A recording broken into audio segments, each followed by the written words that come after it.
My boyfriend broke up with me on my birthday, but he had no idea I was pregnant. I should have known something was wrong when he insisted on giving me my birthday present in front of everyone. My boyfriend had never been one for grand gestures, especially not public ones.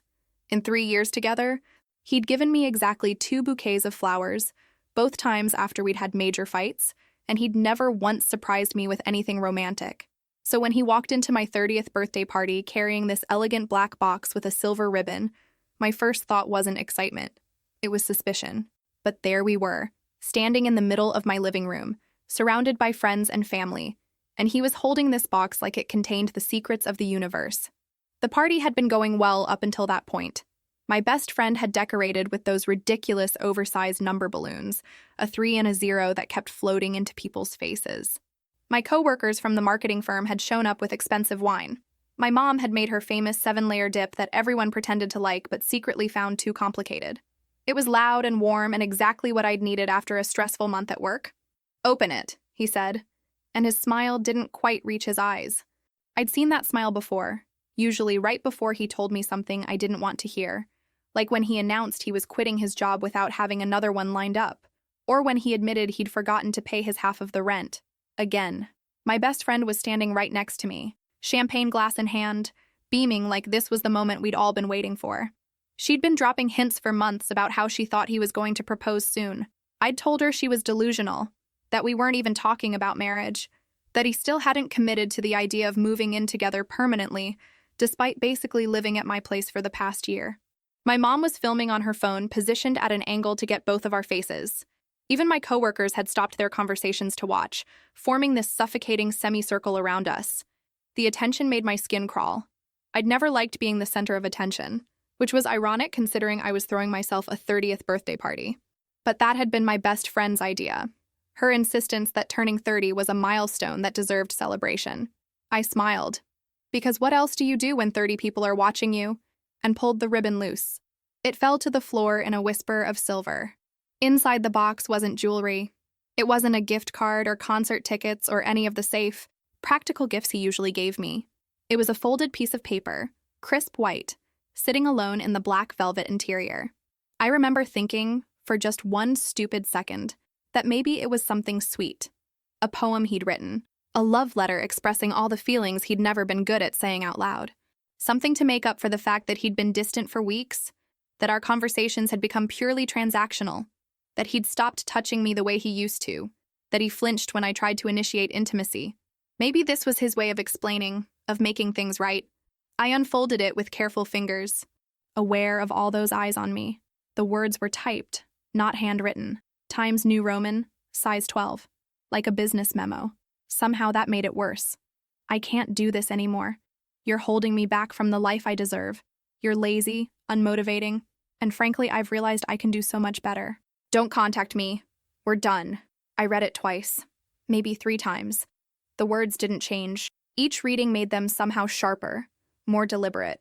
He'd thought about this, planned it, typed it out on his laptop, probably while I was at work, probably while sitting on my couch eating food I'd paid for. The word lazy stood out particularly. I worked 50-hour weeks at a job I hated to keep us both afloat. I came home and cooked dinner while he played video games. I paid for most of our dates because he was between opportunities. But sure, lazy. That made sense. When I looked up, he was already walking toward the door. He didn't look back, didn't say goodbye, didn't even pause to see my reaction to his carefully crafted cruelty. Just left, like he'd just delivered a package and completed his route for the day, like the last 3 years meant absolutely nothing. The room was so quiet I could hear my own heartbeat in my ears. I could hear the music still playing from the speaker in the corner, some upbeat pop song that now felt obscene. Someone dropped a glass in the kitchen. The sound of it shattering felt appropriate, almost poetic. Something else broke in to match the moment. My best friend grabbed my arm, her fingers digging in hard enough to bruise. What the hell did it say? I handed her the note because I couldn't bring myself to read it out loud. Speaking those words would make them more real somehow.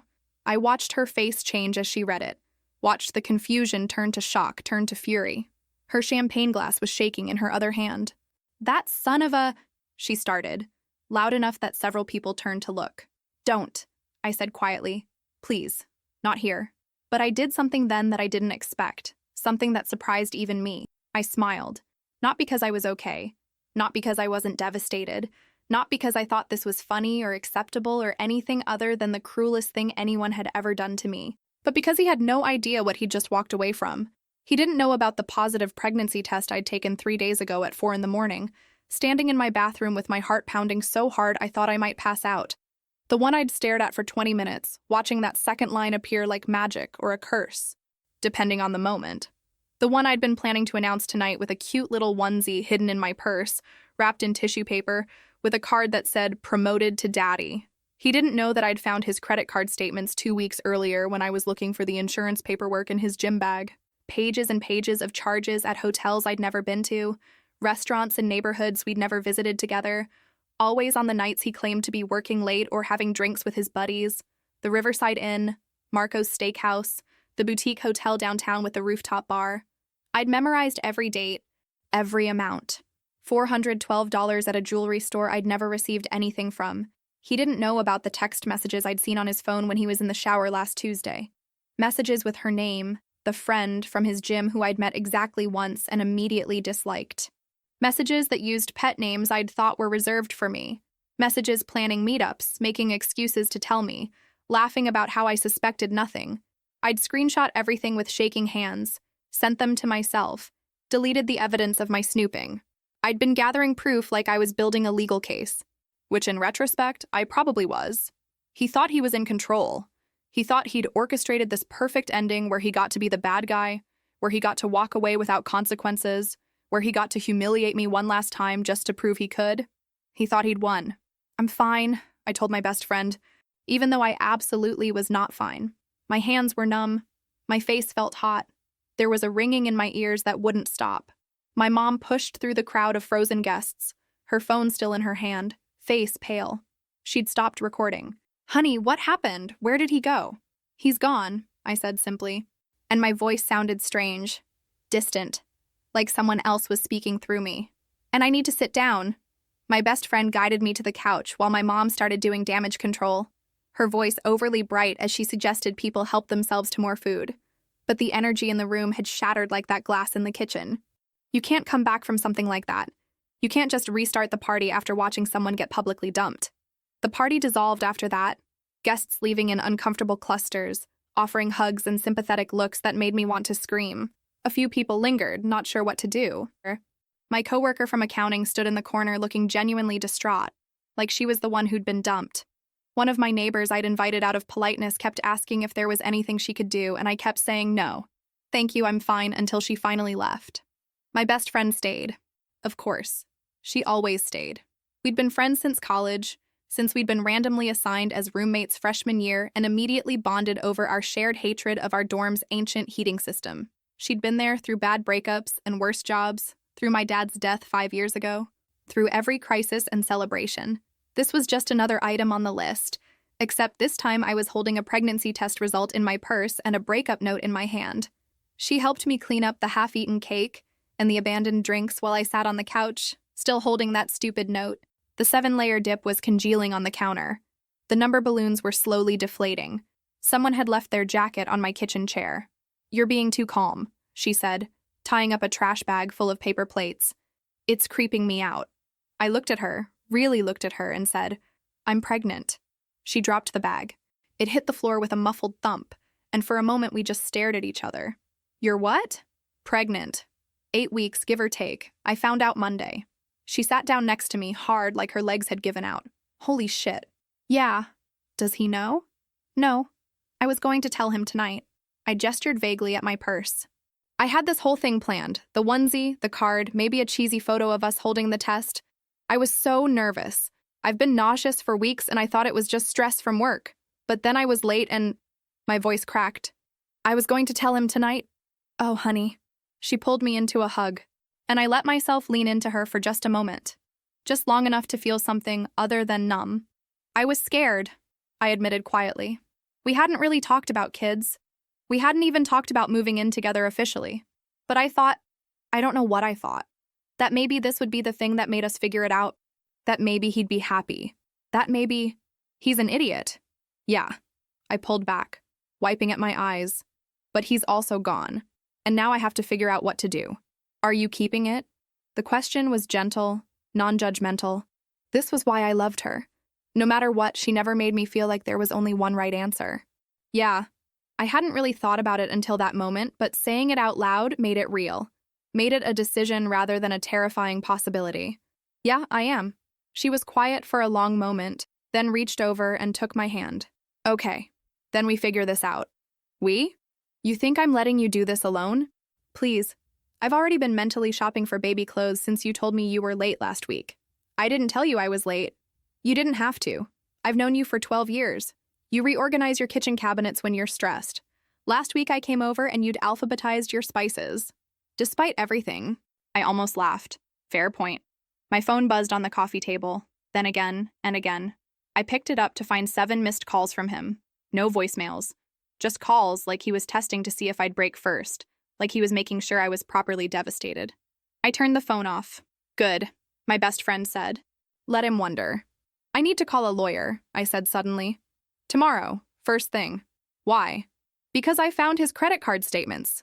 Because I know he's been cheating. Because we have joint accounts that I need to protect. Because I took a breath. Because I'm not going to be the victim in this story. I'm going to be smart. She squeezed my hand. Hell yes, you are. My phone buzzed again. It was my mom calling for the 4th time. I finally answered. Sweetie, I'm so sorry.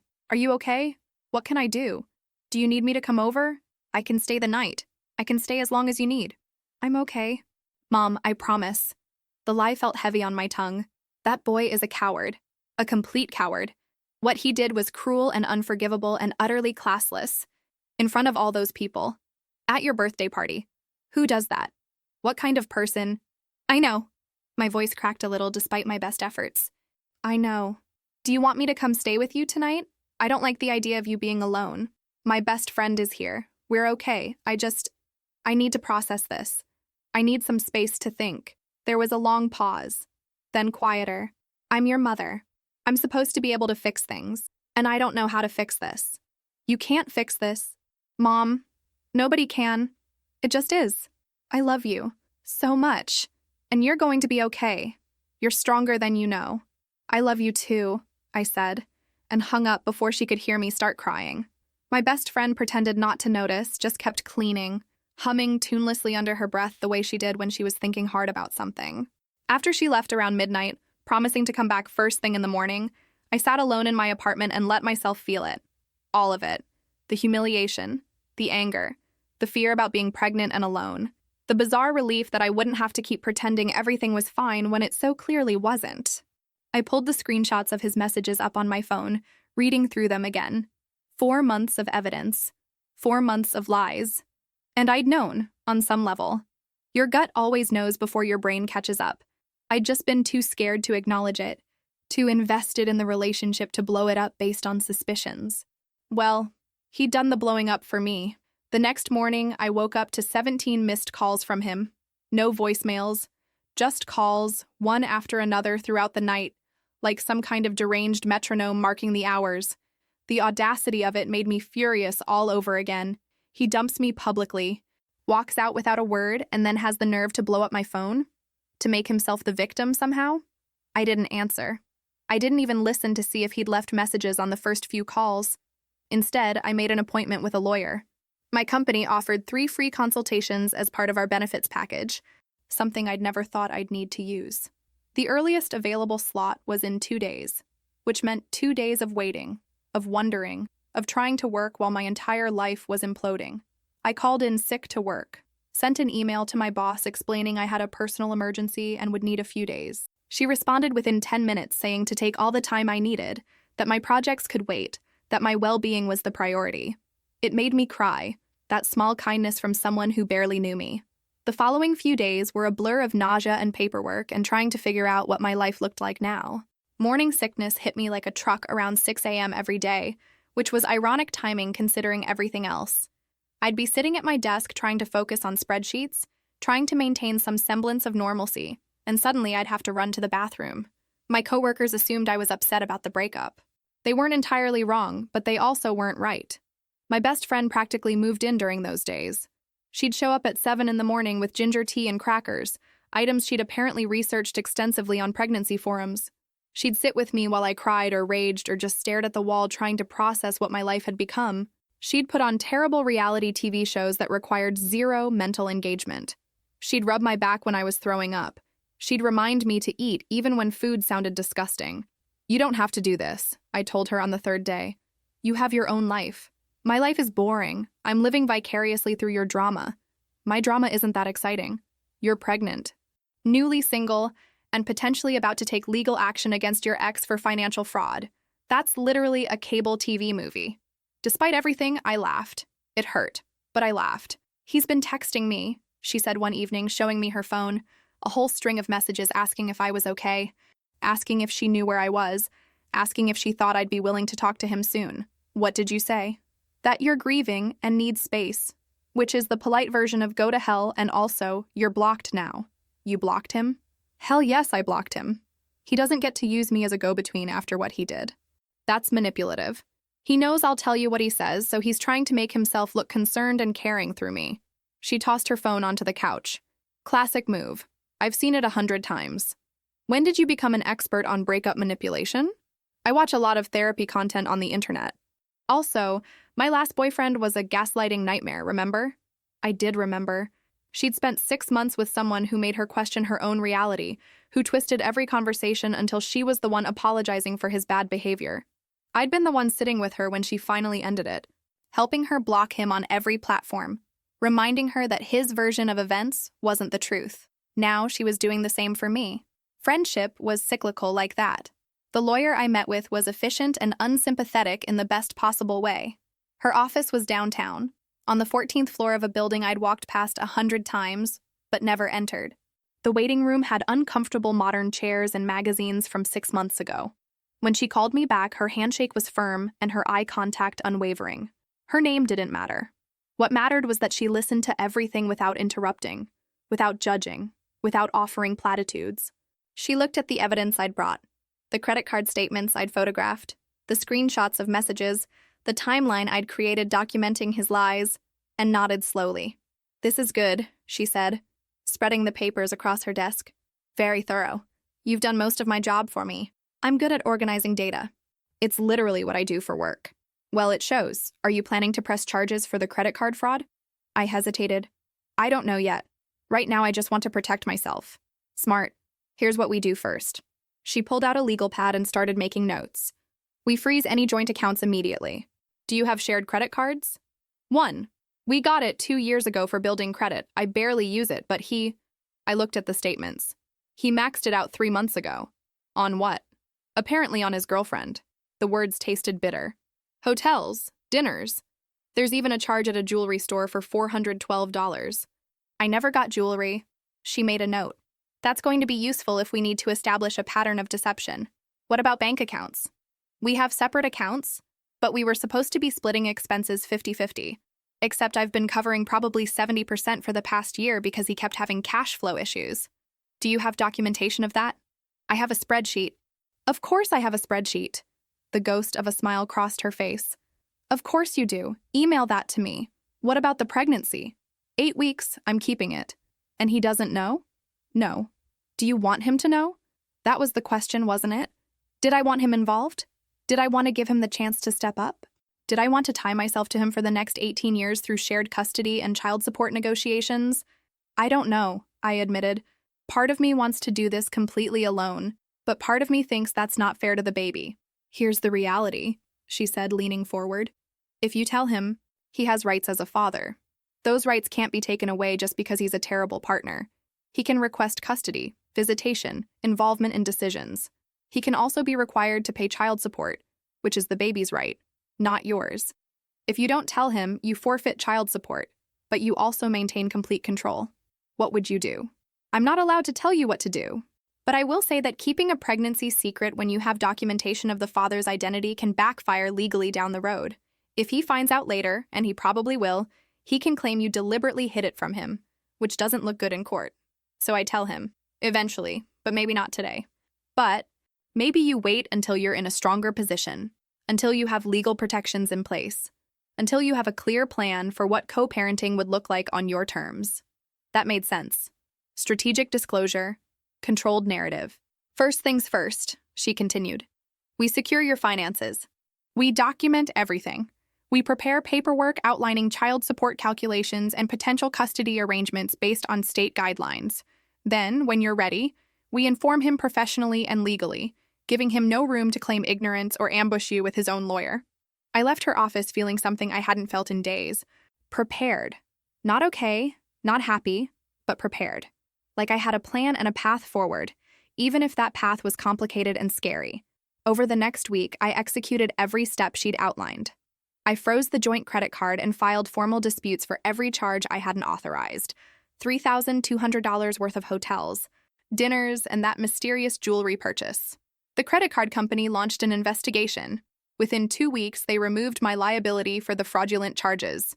He'd have to pay that debt himself now, which felt like a small but satisfying victory. I changed the locks on my apartment, opened a new bank account and transferred all my money, started documenting everything, every text, every email, every interaction, in a detailed timeline that would make any lawyer proud. It was exhausting, this careful construction of a legal fortress around my life, but it was necessary. Through a mutual friend who I trusted completely, I confirmed what I'd suspected about the other woman. She'd been at my birthday party. She'd left right after he did, barely saying goodbye to anyone. They'd been seeing each other for almost 4 months, apparently. Started around the same time he began pulling away from me. I heard later, through the same friend, that they'd broken up about 6 weeks after my party. Apparently being with him when he wasn't cheating on someone else wasn't quite as exciting. Her name didn't matter. What mattered was that I'd been right. My instincts had been correct. And now I had choices to make about what came next. He finally cornered me 3 weeks after the party. I'd been avoiding all the usual places we used to go together. The grocery store on Main Street, the park where we used to walk on Sunday mornings, the Thai restaurant that had been our go-to for date nights. But I needed groceries, and apparently so did he. We ran into each other in the produce section. Of all places, me in workout clothes and no makeup. Him looking like he'd just rolled out of bed. I was examining avocados when I heard his voice. We need to talk. I didn't turn around immediately. Just kept squeezing avocados, testing for ripeness, pretending my heart wasn't suddenly racing. No, we don't. Please. His voice was softer now, almost pleading. Just, can we get coffee or something? I need to explain. I looked at him then. He looked terrible, actually. Unshaven, rumpled clothes, dark circles under his eyes that looked almost bruised. His hair was longer than he usually kept it. Unwashed. Part of me felt satisfaction at that. Part of me felt nothing at all. Part of me wondered if this was an act, a performance designed to make me feel sorry for him. Fine, I said, because I knew this conversation would happen eventually, and I preferred to control when and where. Tomorrow. 2 o'clock. The coffee shop on 5th Street. The one near the library. He nodded, looking relieved, like I'd just granted him a pardon. Thank you. Really. Thank you. Don't thank me yet, I said, and went back to my avocados. He stood there for another moment, like he was waiting for me to say something else. But I didn't. Eventually, he walked away, and I stood there in produce with my heart pounding and my hands shaking and a basket full of avocados I no longer wanted. The next day, I arrived at the coffee shop 15 minutes early. I'd chosen this place deliberately. We'd never been there together, so it had no memories. No emotional weight. It was neutral territory. I ordered a decaf latte, another pregnancy adjustment I was still getting used to. Caffeine was supposedly okay in moderation, but I'd cut it out completely because I needed to control something, anything. I sat in the back corner where I could see the door, where I had the wall behind me and clear sightlines to all exits. Control the narrative, control the space. The lawyer's advice echoed in my head like a mantra. He showed up exactly on time, which was new for him. Punctuality had never been his strong suit. In 3 years, he'd been late to almost everything. Dates, parties, even my graduation from my master's program. But here he was, 2 o'clock on the dot, like he'd been waiting outside to make sure he wouldn't miss it. Hi, he said, sitting down across from me. He had coffee already, which meant he'd arrived even earlier and waited outside. Strategic. Let's skip the pleasantries, I said. Why are we here? He winced. I owe you an apology. What I did at your party was cruel and immature and… True? I interrupted. Because you meant every word in that note. You thought about it enough to type it out, to choose that specific wording, to plan the whole public humiliation. So don't sit here and tell me you're sorry for doing it. You're only sorry that it didn't go the way you wanted. That's not fair. Neither is ending a 3-year relationship with a note at a birthday party. But here we are. He was quiet for a moment, staring into his coffee like it contained answers. Then he leaned forward, his voice earnest. I want to try again. I made a mistake. I was scared and confused and I reacted badly. But I've had 3 weeks to think about it, and I realize now that I threw away the best thing in my life. It might have worked if I hadn't known about the girlfriend, if I hadn't seen the credit card statements, if I was the person I'd been 4 weeks ago, desperate to believe he could change, and sleeping with someone else. His face went pale. Actually pale, the blood draining visibly. How did you— Please. I've known for weeks. The hotel charges at the Riverside Inn on September 14th, September 28th, October 3rd. The restaurants, Marco's Steakhouse, that Italian place downtown, the sushi restaurant in the business district. The late nights that got later and later. I'm not stupid. It wasn't serious. It was just— I don't care, I said, and I meant it. The truth of that surprised even me. A month ago, this revelation would have destroyed me. Now it just felt like confirmation. I genuinely don't care about your excuses or your reasons or how you justify it to yourself. What I care about is making sure we never have to do this again, which means we need to talk about logistics. Logistics? He said it like it was a foreign word. I pulled out a folder from my bag. The lawyer had prepared it for me. Everything printed on official letterhead. Property division. The lease is in my name, so you'll need to arrange to pick up your things.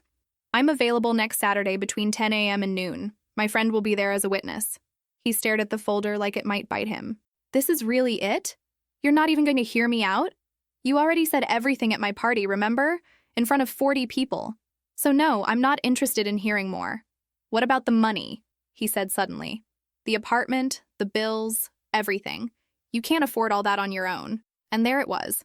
The real reason for this meeting. Not remorse, not love, money. Actually, I said calmly, I've been paying most of it already. I went through our expenses.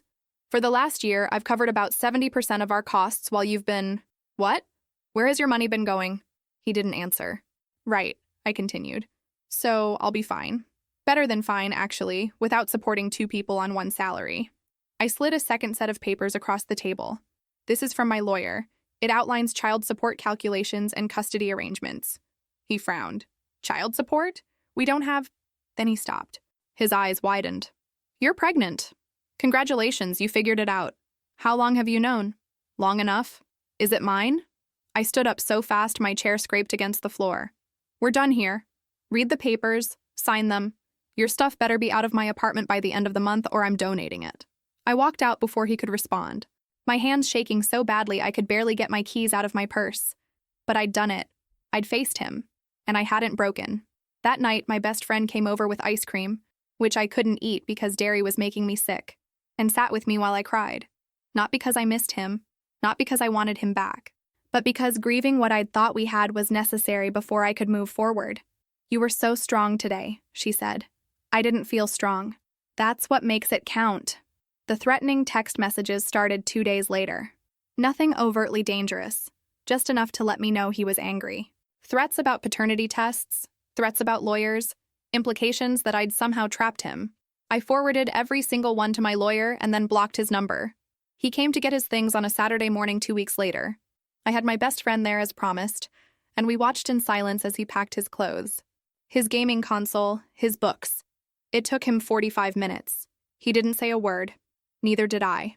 When he left, he took my spare key off his keyring and set it on the counter without looking at me. A week after that, my lawyer informed me he'd signed the custody and child support paperwork without contesting anything. No lawyer of his own, no fight, just his signature and a notarized acknowledgement of paternity. Part of me was relieved. Part of me wondered why he'd given up so easily. 3 months later, my belly was starting to show. Not obviously, I could still hide it under loose sweaters and empire waist dresses, but enough that I'd stopped wearing jeans and started preparing the spare room in my apartment as a nursery. The room had been storage before, filled with boxes I kept meaning to go through, and old furniture I didn't have the heart to throw away. Now it was slowly transforming into something new. I'd taken on extra freelance work to pad my savings account, knowing that maternity leave would be unpaid. My company offered 6 weeks, but it was disability leave, not paid time off. I was working 50 hours a week at my regular job, plus another 10 to 15 on freelance projects, data analysis for a consulting firm, spreadsheet organization for a startup, anything that paid and that I could do remotely. My eyes hurt from staring at screens. My back ached constantly, but I needed every dollar.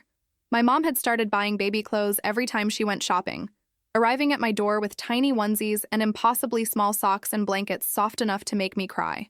She'd call before coming over now, giving me warning, respecting the boundaries I'd had to set when she'd started showing up unannounced with casseroles and unsolicited parenting advice.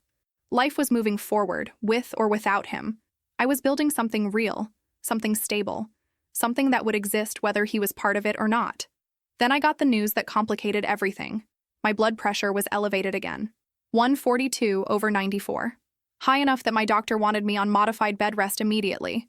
No more freelance work. No more long days at the office. I needed to reduce stress and activity, and basically become a person who didn't have bills to pay or a life to maintain. "This is precautionary," she said, but her face was serious. "Preeclampsia is dangerous. We need to take it seriously." "I can't afford bed rest," I said. "I need to work. You need to not have a stroke. You need to not put your baby at risk. We'll figure out the work thing, but right now, your health is the priority." Modified bed rest meant I couldn't afford my rent without the freelance income. It meant I had to accept my mom's offer to come stay with me temporarily, to help with cooking and cleaning and the daily tasks I wasn't supposed to be doing. It meant my carefully constructed independence was crumbling, the walls I'd built around my new life coming down brick by brick. My mom arrived 2 days later with 2 suitcases and a determination to fix everything, which mostly meant reorganizing my kitchen according to some system only she understood and offering unsolicited advice about what I should be eating. "You need more protein," she said on the first day, examining my refrigerator with the intensity of a health inspector. "And more vegetables. Why do you have so much pasta?" "Because pasta is cheap and filling," I countered. "But yes, more protein would be great, if you're buying." "I need more money," I wanted to say but didn't. "But protein is good too, I guess," is what came out instead. She looked at me seriously, closing the refrigerator door. "We'll figure this out. You're not alone." But I felt alone, even with her there, sleeping in my living room on the air mattress, making me breakfast and monitoring my blood pressure 3 times a day. Even with my best friend checking in daily, texting me memes and baby name suggestions and reminders that I was strong. I felt like I was drowning in circumstances I couldn't control. Like the universe had decided that surviving the public humiliation wasn't enough, that I needed to be tested further. And then he found out. I don't know who told him. Maybe a mutual friend who thought he deserved to know. Maybe he'd been stalking my social media more carefully than I realized. Noticing my recent absence, the photos my mom had posted of the nursery in progress. Maybe the universe just decided that my life wasn't complicated enough yet. But he found out about the pregnancy, and suddenly my phone was exploding with messages. They came through email since I'd blocked his number. Dozens of them over the course of 12 hours. Demanding to know why I'd hidden it from him. Demanding involvement, rights, explanations. Demanding paternity tests. Demanding. Like he had any right to demand anything after what he'd done. Why didn't you tell me? How could you keep this from me? What kind of person hides a pregnancy? I have rights. This is my child too. You can't just decide to cut me out. I'm getting a lawyer. You're going to regret this. On and on, getting progressively angrier, more entitled, more threatening. His mother started calling too. My mom fielded those calls while I rested, and I could hear her through the wall, her voice getting increasingly sharp. "She doesn't owe you or your son anything. He ended the relationship publicly and cruelly. She's protecting herself and her baby. No, you may not have my daughter's new number." The stress was making everything worse. My blood pressure spiked again. I ended up in the emergency room at 22 weeks, my mom holding my hand while the doctors ran tests and monitored the baby's heartbeat. Everything was okay. The baby was okay. But I wasn't. "You need to reduce stress," the doctor said, like it was simple. "I'm trying," I said, and started crying right there in the examination room. My mom stepped outside to take a call, and when she came back in, her face was furious. "He's here," she said, "in the waiting room. How did he—" I posted a photo on social media earlier, just the hospital bracelet, nothing identifying, but apparently that was enough for him to figure it out and show up. I closed my eyes. "I don't want to see him." "You don't have to. I'll tell security." "No." I took a breath. "Let him come in, just for a minute. We need to settle this." He appeared in the doorway looking genuinely scared, which almost made me feel sorry for him. Almost. Are you okay? He asked. Is the baby okay? We're fine. What are you doing here? I needed to see you. You won't answer my messages. You blocked my number. Because you sent me a breakup note at my birthday party, I said tiredly. Did you forget that part? I know I screwed up. But this is my baby too. Is it? I looked at him. Because you seemed pretty convinced it wasn't when I told you. He had the grace to look ashamed. I was angry. I didn't mean... You meant it. You always mean it in the moment. That's the problem. My mom stood up. I think you should leave. I'm not leaving until we talk about this. Then we talk about it on my terms, I said. Not in a hospital, not in a crisis, when I'm ready. And until then, you stay away. I have rights, and I have a lawyer, I interrupted. So if you want to push this legally, we can do that. But I promise you it won't go the way you think. He stared at me for a long moment, then nodded slowly. Okay, just let me know when you're ready to talk. After he left, I felt both relieved and exhausted. My mom sat back down, took my hand, and didn't say anything. She didn't need to. 2 weeks later, when my blood pressure had stabilized and I was back home on modified rest, I sent him an email. Short, direct, laying out exactly what I needed from him if he wanted to be involved. Respect my boundaries, attend parenting classes, prove financial stability, and stop trying to control the situation through threats and manipulation. The blood pressure remained a constant worry. Weekly appointments to monitor it, daily readings with the home monitor my mom insisted on buying, medication that made me dizzy, the constant fear that I'd end up in the hospital again, or worse, that we'd have to deliver early. My doctor kept saying things like, "We're watching it closely, and it's under control for now," which didn't exactly inspire confidence. To my surprise, he agreed to all of it. For about 3 weeks, it actually worked. He got a new job. He signed up for parenting classes. He sent proof of his first child support payment. We had careful, cordial conversations about doctor's appointments and plans for after the birth. Then he stopped responding to messages. I tried not to panic. Maybe he was busy with the new job. Maybe his phone was broken. Maybe. But 4 days passed with nothing. He missed a scheduled prenatal appointment that we'd agreed he could attend. When he finally responded, his message was brief and cold. Something came up. We'll call later. He didn't call later. When he finally showed up at my apartment a week after that, I could smell the alcohol on him before he even opened his mouth. I got fired, he said, leaning against the doorframe like it was the only thing holding him up. You've been drinking, I said. Just a little. To deal with the stress. You need to leave. I came all the way here. You came here drunk, which tells me everything I need to know about where your priorities are. Leave. Now. He tried to argue, but my mom appeared behind me like a very angry guardian, and he thought better of it. He left, and I locked the door and cried. Not because I loved him. I'd stopped loving him the moment he handed me that note. But because I'd let myself hope, just a little, that maybe he'd changed, that maybe he'd step up, that maybe I wouldn't have to do this completely alone. But I did. And I would.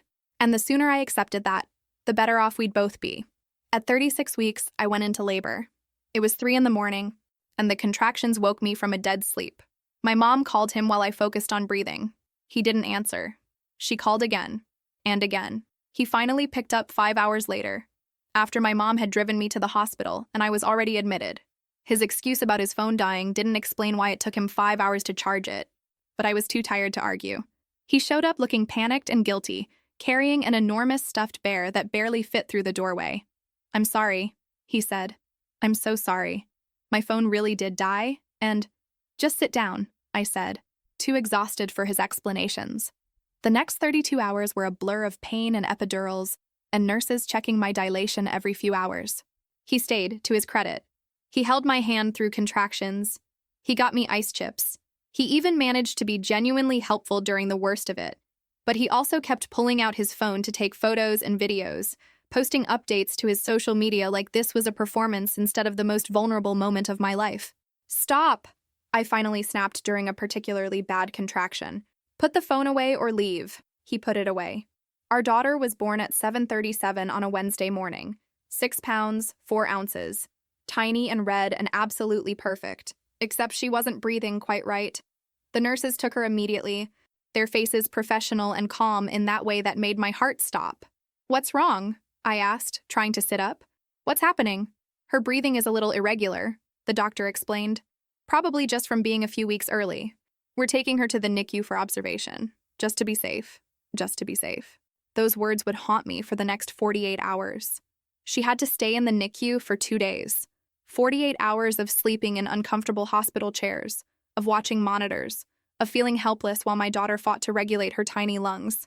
He stayed too, which surprised me. He didn't leave once. Didn't complain, just sat beside me and stared at her through the incubator, like he could will her to get better. For the first time since my birthday party, we worked together without fighting, without resentment. We were just two scared parents hoping their daughter would be okay. She was. On the 3rd day, her breathing stabilized, and the doctors cleared her to come home. "You've got a strong one here," the nurse said, bundling her up in blankets. "She's a fighter. She gets it from her mother," he said quietly, and I didn't disagree. The first 6 weeks at home were chaos. She needed to eat every 2 hours. She cried constantly. She had follow-up appointments twice a week to monitor her breathing. I was exhausted in a way I'd never experienced, functioning on maybe 3 hours of sleep a night, my body still healing from labor, my mind foggy with hormones and stress. He visited, but irregularly. Sometimes he'd show up every day for a week, genuinely trying to help with diaper changes and feedings. Other times he'd disappear for 3 or 4 days, sending vague texts about being overwhelmed or needing space. The breaking point came when he posted a photo of our daughter on his social media without asking. Not just any photo, a photo with our apartment building clearly visible in the background, tagged with our neighborhood location. I called him immediately, furious. "Take it down, now." "Why? She's my daughter too. I can post pictures." "You tagged our location. You put her safety at risk. Take it down or I'm calling my lawyer." We had our first real fight as parents that day. It lasted almost an hour, both of us saying things we shouldn't, both of us too tired and stressed to be rational. "I never wanted this," he finally shouted. "I never wanted to be trapped like this." And there it was, the truth he'd been holding back. "Then don't be trapped," I said quietly. "You can leave. Sign away your rights. Walk away. I won't stop you." "That's not what I meant." "Yes, it is. And that's fine. But you need to decide. Either you're in this, really in this, or you're not. No more half measures. No more disappearing when it gets hard. Decide." He left without answering. For 10 days, I heard nothing. No texts, no calls, no visits. I mourned the co-parenting relationship I'd hoped we could build, accepted the reality of what single motherhood would actually look like, and adjusted my expectations accordingly. When he finally reached out, his message was simple. "I want to be involved, but I need you to understand I'm not ready for full-time parenting." So we negotiated. He'd see her twice a week. He'd pay child support. He'd attend important appointments. But he wouldn't pretend to be something he wasn't. It wasn't what I'd wanted, but it was realistic. And sometimes realistic was better than perfect. 3 months after our daughter was born, I'd settled into something resembling a routine. I was back at work, doing mostly remote hours while my mom helped with childcare. She'd basically moved in, taking over the spare room that I'd briefly considered making into a home office. During my work hours, she was on full baby duty, feeding, changing, napping, all of it. I'd take breaks to nurse, to hold my daughter during conference calls with my camera off, to remind myself why I was doing all of this. The apartment was reorganized around baby supplies and sleep schedules. I'd even managed to fix the bathroom leak that had been driving me crazy for months, thanks to a loan from my mom that I was determined to pay back. He was visiting regularly now, settling into his role as a weekend dad. Not perfect, but present. He'd take her for a few hours on Saturdays, send me photos of them at the park, and return her fed and changed. His child support payments were inconsistent, but they came. He was trying, in his limited way, and I'd learned to accept that. Life wasn't what I'd planned. It wasn't the family structure I'd imagined when I first saw that positive pregnancy test. But it was real, and it was mine, and I'd built it from absolutely nothing. There was a delivery driver who'd started leaving encouraging notes with my packages. Little things like, "You're doing great," and "Hope you're having a good day." I'd noticed him lingering a little longer when he dropped things off, smiling when he saw me with the baby. One day he asked if I wanted to get coffee. I almost said yes. He was kind, clearly interested, and God knows I could use some adult conversation that didn't revolve around diapers or court orders. But I wasn't ready. Not emotionally, not practically. So I thanked him for the invitation, explained that I was dealing with a lot right now, and declined as gently as I could. He took it well, said he understood, and still left encouraging notes on my packages. Small kindnesses that reminded me that good people existed. My 31st birthday, came 10 months after everything fell apart. Almost a year, but not quite. I didn't want a party, didn't want a crowd. Just invited my best friend, my mom, and 2 other close friends over for dinner. We ordered pizza, drank wine. I could finally have wine again, which felt like a luxury. Watched my daughter sleep in her bassinet, peaceful and perfect. You did it, my best friend said, raising her glass. You survived. More than survived, my mom added. You built a whole life. I looked around my apartment, at the friends who'd stayed, at the daughter who'd given me purpose, at the space I'd created for myself through sheer stubbornness and determination. That note from my birthday party was still in a box somewhere. I'd kept it, not because I wanted to remember the pain, but because I needed to remember what I'd overcome. Sometimes you need evidence of your own strength. Yeah, I said, clinking my glass against theirs. I guess I did. My daughter made a small sound in her sleep, and I got up to check on her, brushing my hand over her tiny head. She had his eyes but my nose. She had her own personality emerging daily, fierce and stubborn and absolutely unwilling to sleep through the night. She was the best thing that had ever happened to me, even if the circumstances of her existence were complicated and messy and far from ideal. Outside, the city was alive with people living their Friday night. Inside, I was exactly where I needed to be. The humiliation from 10 months ago felt distant now. Not forgotten. I don't think you ever really forget something like that. But transformed. It had been the catalyst for everything that came after. The push I'd needed to take control of my own life. To stop waiting for someone else to give me permission to be strong. I'd learned to trust my instincts again. To believe in my own worth. To build a life that didn't depend on someone else's approval or presence. Was it the life I'd planned? No. Was it messy and complicated and sometimes overwhelmingly hard? Absolutely. But it was mine.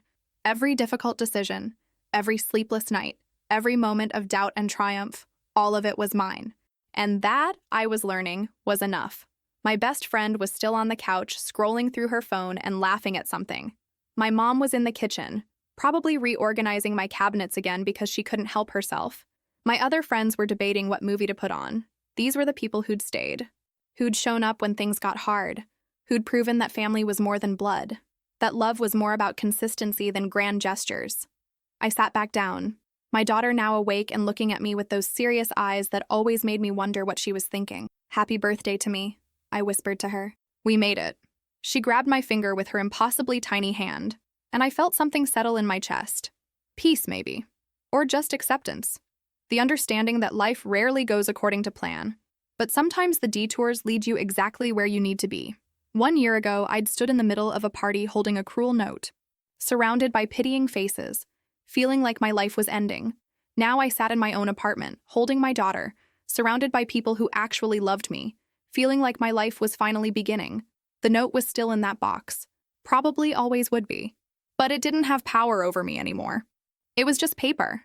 Just words from someone who didn't know what he was walking away from. His loss. My gain. And someday, when my daughter was old enough to understand, I'd tell her the story. Not as a tragedy, but as a testament to resilience. To the fact that the worst moments of your life can become the foundation for your strongest self. For now, though, I just held her close and let myself enjoy this moment. This birthday. This life I'd fought so hard to build. It wasn't perfect, but it was real. And it was mine.